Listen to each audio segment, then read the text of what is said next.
Hi everyone, I'm Leon Thomas Lewick. Here's your political news roundup for Wednesday, January 8th, 2014.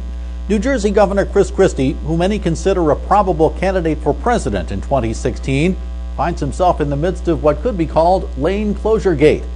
Email messages from a top Christie assistant indicate a number of access lanes to the New Jersey side of the George Washington Bridge into New York were closed to carry out a political vendetta against Christie's opponents. One email in particular shows Deputy Chief of Staff Bridget Kelly telling a Christie appointee to the Port Authority, which controls the bridge access, that it's time for some traffic problems in Fort Lee.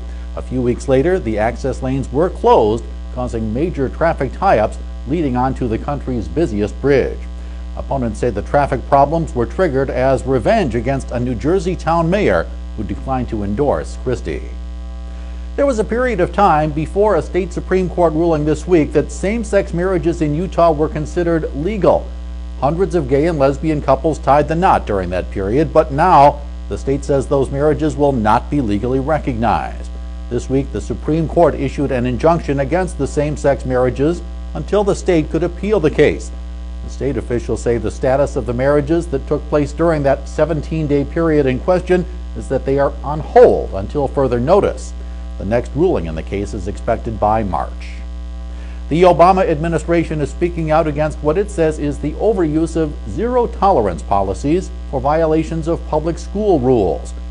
The administration's guidelines urge school officials to use methods such as counseling, coaching, and local disciplinary officers when codes of conduct are violated, rather than the growing practice of expulsions, suspensions, and even arrests for what the White House says are often minor, non-violent offenses.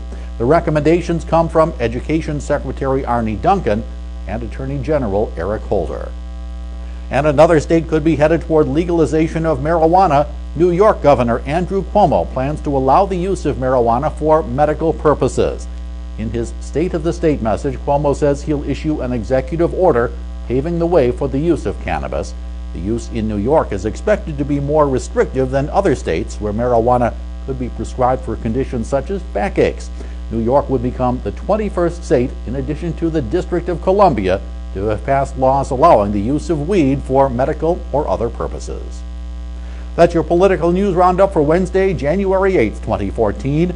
I'm Leon Thomas Lewick. Stay logged on to rttnews.com for the latest political, economic, and stock market news all day long.